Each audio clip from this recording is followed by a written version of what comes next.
Hi, everybody. We are on to Content Area 3, Early Europe and Colonial Americas. This is the first video out of three. Topics for this one include early Christianity, Islam, Byzantine, Romanesque, and Gothic Europe. All right, so let's get right into it. So how did we get from ancient Rome to Byzantium? Well, in the 4th century CE, this is when the Roman Emperor Constantine starts to endorse Christianity, and more people are starting to become Christians, and more Christian buildings are being funded. They need more places because there are more Christians. They need more structures to worship within.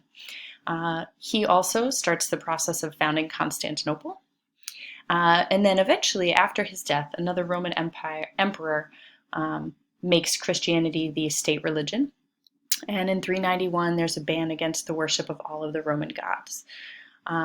During the 5th century, the late empire, there's a lot of turmoil, there's a lot of changeover of emperors, and there are a lot of outside threats from other cultures trying to get into the world of ancient Rome. Byzantium is the name given to the Eastern Christian Roman Empire. So in this late empire, it's actually divided up among multiple emperors, and the Eastern Christian Roman Empire is where we're talking about for Byzantium. All right, so these two works we looked at in our faith unit, Santa Sabina and the Catacombs of Priscilla, but we'll talk about them because they're a part of this content area. So first, this early Christian church, Santa Sabina, takes on a very similar ground plan to something that we've looked at before. If we look at the Forum of Trajan, remember the Basilica Ulpia was a large secular building that was used for governmental purposes and also as a gathering space for large groups of people. So the emperor chose this form to continue on and now make it into a church because it's a building that they're already familiar with. So in this case, we don't have apses on both ends like we saw in the Basilica Ulpia. Now we have one apse which kind of delineates where people should look in this church. The curved part of the apse usually has imagery related to the religion, a lot of times in mosaic. And then there's also the pulpit down below. So this would be where sermons would be given. The other end, we don't need that curved space anymore because that would be the entryway into the facility. Now we have these colonnades along the sides, which is something that we saw in the Basilica Ulpia too, with all of the columns coming down. And on the sides, these would be the aisles where people could walk. And then the middle of the nave, this is where people would be seated or listening to the sermon. So it just kind of makes the space multifunctional. And also by having those side aisles, then we can have the middle area raised up more to allow some lighting in, which you might remember is called clerestory. We do see in these early years that the narrative style shifts. If we looked at, if you think of Augustus Prima Porta that we looked at, very, very realistic, natural, detailed, and now the depictions are starting to change, kind of become abstracted and more stylized. And we see some of that in the catacombs. So the catacombs were burial sites for early Christians. There were frescoes that decorated them. The loculi, these are the places where bodies would be buried, and they would be kind of enclosed in this space. And then there would also be cubiculum, which would be smaller rooms, usually for wealthier families because they would have their own separate space. And then there would be a lot of fresco imagery in those spaces.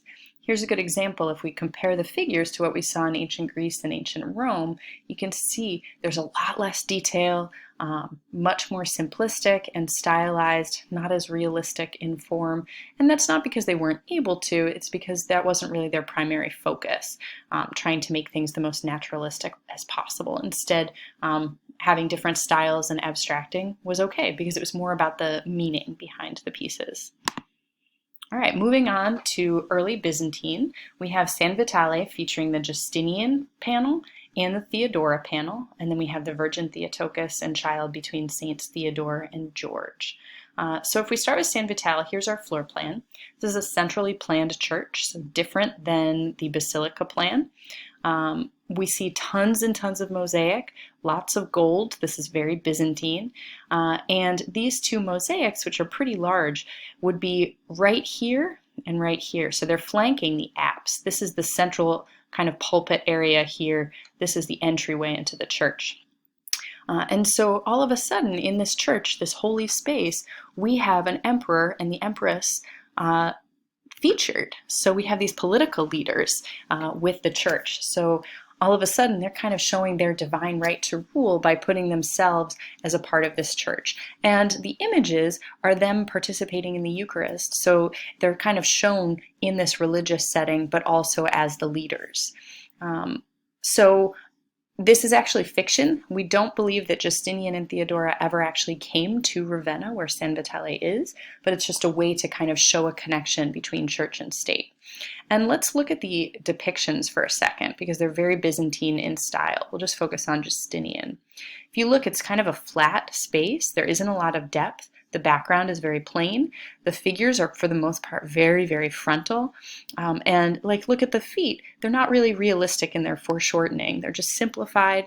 This is partially because it's done in mosaic, but a lot of it's just because the focus was not on making things naturalistic or classical anymore. Now it's about just getting the images in there, and being stylized or abstracted was okay. In the same way, when we look at our icon painting here, we have a much more simple piece. So this is a smaller work. Remember, we have a little bit of background, but for the most part, it's very flat. Figures are frontal. Even the scale of the head to the body is a little bit off and skewed. And it's not because they weren't capable during these dark ages or at the medieval time. It's because they were focusing on the details more so. So an icon painting was a smaller painting that could be transported into the home, used as devotional, so that people could be more devout in their own space. Unfortunately, there was a huge iconoclasm, and most icons paintings were destroyed. Basically, the belief was that if you are worshiping to an object instead of the actual figures, then it's a false idol. So it's not really being authentic to the religion or your belief. And so a lot of them were destroyed. But we see similarities in the styling of both of those. So let's move on. All right, another Byzantine church that we look at is the Hagia Sophia. So in the 6th century, this is when Constantinople was created, and then in the 15th century, Constantinople falls to the Ottoman Empire. So at this point, we have churches that are converted to mosques all over the empire, and Hagia Sophia is one of those. This is kind of a great start to show you where the Muslim Caliphate has kind of taken over at 1000 CE.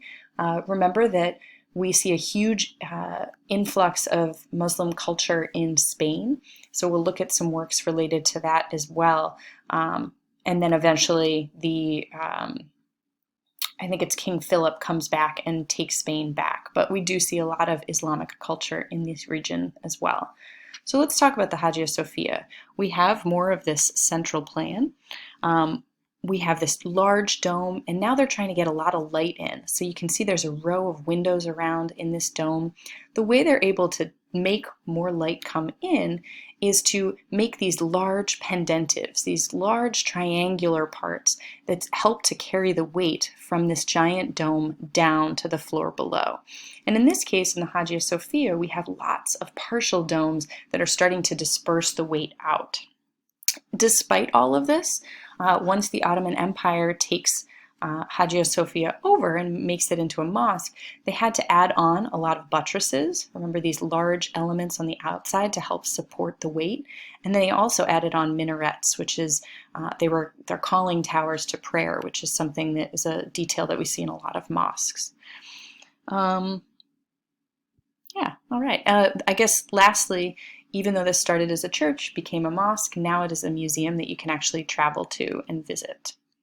All right, let's move into Islam and its influence in Europe. So we have these two mosques. We looked at a lot more in our faith unit, but we only have these two additionally in this European unit. So first we'll start with this hypostyle mosque. This is an earlier style of mosque. When we look at the ground plan, we can tell that it's hypostyle because of all of these columns that we see. So this would be the courtyard area here, and then we have a tower. This would be, it started as a minaret, but then it becomes a bell tower eventually. And then we have the hypostyle part over here. So we have all these columns. Remember, they chose to have double arches to let more light in, to have more airflow in these places that are typically very, very dark. We also see the red and white detailing. This is a very Islamic patterning that we see a lot on the interior as well. And here would be the direction of prayer. So this is the Qibla wall and where people would go in and pray in that direction. Remember, eventually this mosque becomes a church. So we have, you can see the structure was built inside but also above to create more height. You can see that they added on quite a bit. And to this day, it is considered a Christian religious site, and there's still some turmoil over Islamic residents in the city of Cordoba wanting to get in and worship in this space. It's still kind of a conflict that's ongoing. Let's move on and talk about the Mosque of Salim II from the 16th century, so later on. Here we have more of a centrally planned mosque. We still have a courtyard, and then we have the central planned dome element here. And then we actually have some libraries and school elements around the complex. The style of it might look familiar to another piece we just talked about, which would be Hagia Sophia. Sinan, the architect of this, was very, very inspired by Hagia Sophia. And so we see a lot of similarities in the large dome and then the smaller ones, the pendentives that help to carry the weight out. We do also have some buttresses to support the weight of the wall. We still have those minarets, those calling towers to call people to prayer. And we see once again those red and white curved architectural elements that are really well known in this Islamic kind of region. And this is located in Turkey. All right, one more work that we're going to look at in this Islam and influence part, and that's El Umbra in Granada, Spain. So this is one of the last strongholds, Muslim strongholds. It's a palace. There's also a fortress next door to it, but we are mainly talking about the palace. And here we see all of these large rectangles or all of these courtyards. So courtyards were important because they were letting nature come inside, allowing light into these darker structures. And there are a lot of elements that remind us of the idea of paradise. This was an important part of the Islamic religion, just thinking about paradise and bringing it into this palace setting. So a lot of the details that we see in the ornamentation are beautiful. We don't see humans in the depictions. We rarely see animals in the depictions, but we see lots of these scroll work, lots of detailed patterning, lots of geometry, and all of those things add to the luxury of the space. You also probably notice these water features. So most of our courtyards have water features. And in this one, the Court of the Lions, we actually have this fountain with lions here, and then water goes off in all of these different directions to the different rooms. We believe that that was used, first of all, to bring nature inside, to bring paradise into the palace, but then also to kind of muffle the sounds of talking throughout the palace. All right. So now we're going to move on and talk about Romanesque versus Gothic Europe. Let's start with both. So both luxury goods were created. All of them have functions. Function was a big part of this medieval time when it came to art. We have illuminated manuscripts, carved ivory, and then enamel and filigree work, so metal work using some color. Pilgrimages were hugely popular during both Romanesque and Gothic times. So people would travel to churches and cathedrals to view relics, things that were really important and valuable, either parts of saints or objects that saints owned. The cruciform style of church was really popular. I'll show you that eventually with the transept. There would be ambulatories with radiating chapels. That would be where the relics would be kept. And then sculpture was hugely important, especially on the exterior of buildings near doors, so that when people walked up, they would see those sculptures and interpret the meaning. So differences. We have the Romanesque period, which was a little earlier. Gothic's a little later.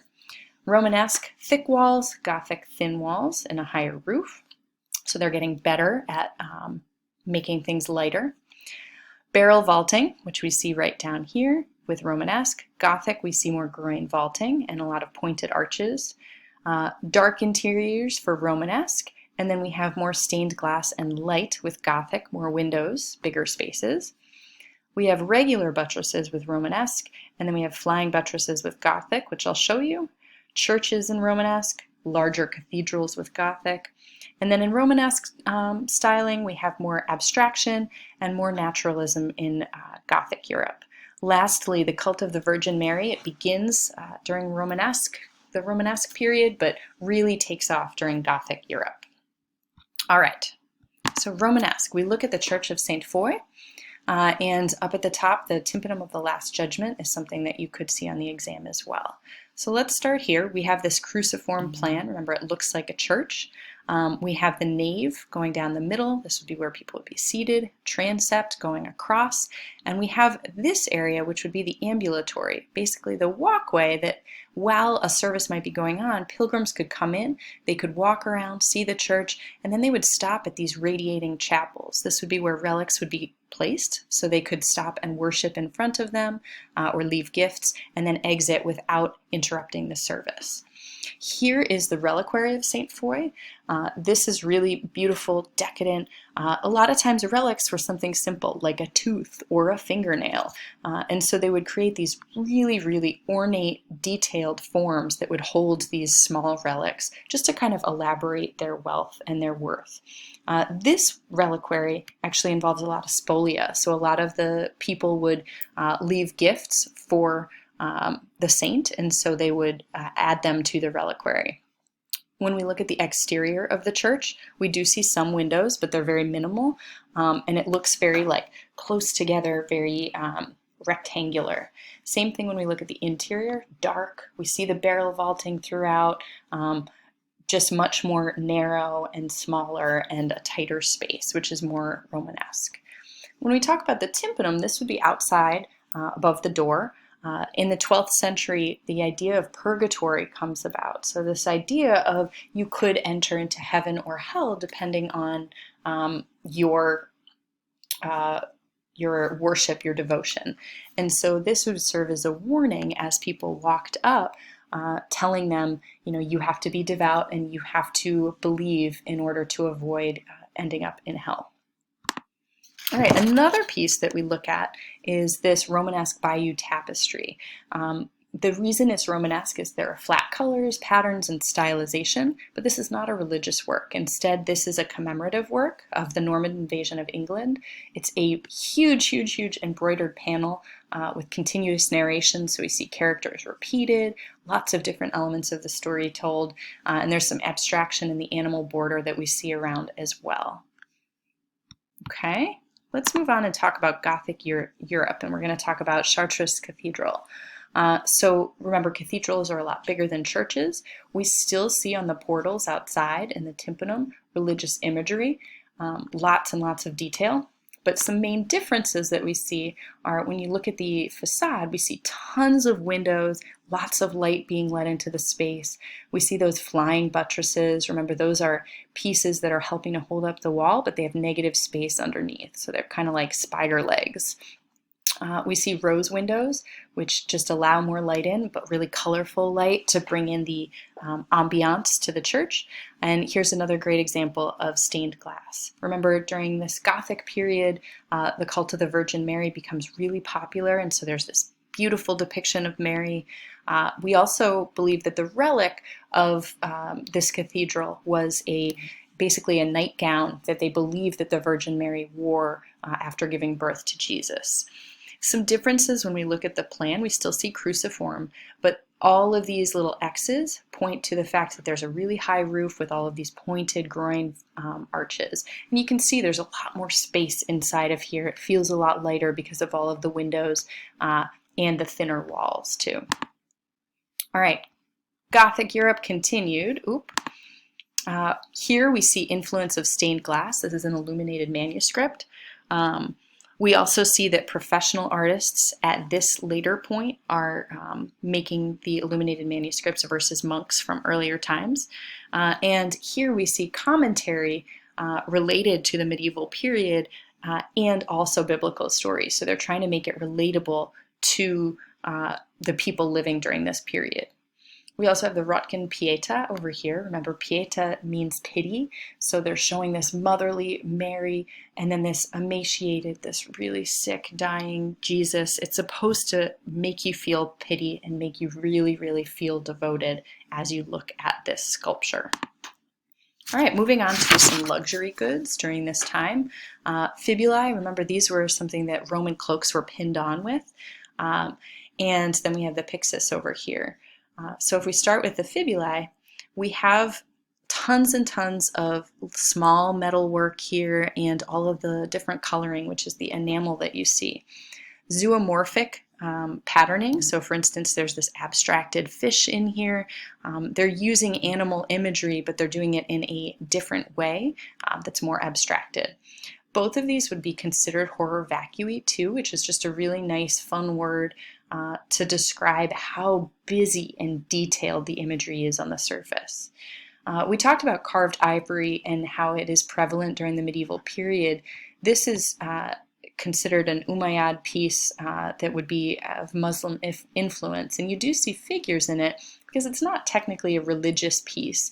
Instead, it was more of a coming-of-age gift for a wealthy person, maybe holding cosmetics, but it does have some references to devotion. The text actually references God and devotion as well, but carved ivory, lots of detail in that piece. All right, a few more illuminated manuscripts. So these are some of our earlier ones. We have Vienna Genesis, and then we have the Lindisfarne Gospels. So we see in the depictions here, religious imagery. We have continuous narration, so characters are repeated, abstracted, stylized, not very realistic. And the point of having illuminations was to educate the illiterate, because we really have a lot of people that may not be able to read, and so the pictures help them with their religious beliefs. This was done on vellum, so animal skin that was dyed purple. I know it looks orange now, but dyed purple. And then if we move on a little bit later to the 8th century, we have the Lindisfarne Gospels. So here we have a carpet page. This is a place where they could use more stylization. They still have the cruciform to show the religion, but there are some zoomorphic animal and abstracted scroll work elements within this. Then they would have an insipid page, kind of introducing, and then a portrait page. So these are just three elements from that illuminated manuscript that you could see on the exam. All right, moving on, we did talk about the Moralized Bible already, which is a 13th century piece. And then let's talk about the Golden Haggadah a little bit. So we have the 3 different pages that are highlighted here with the plagues of Egypt, the scenes of liberation, and the preparation for Passover. But remember, this whole book, it's all about narrative with the story. And it would be something that would be accompanying the Passover meal, so something that would be brought out on that occasion as a celebration and to kind of revisit some of the important stories of the history of the Jewish religion. All right, just to finish it off, here are some questions for you to consider. Medieval, seen as primitive, Dark Ages, why do you think that is? How have styles shifted from the ancient Mediterranean to the medieval period? Why have those shifts occurred? How has architecture changed? Churches, cathedrals. You could even talk about the basilica back in ancient Rome. And then what is depicted in sculpture, painting, and stained glass? Why has that changed? How has it shifted? So think about those questions as you continue to study.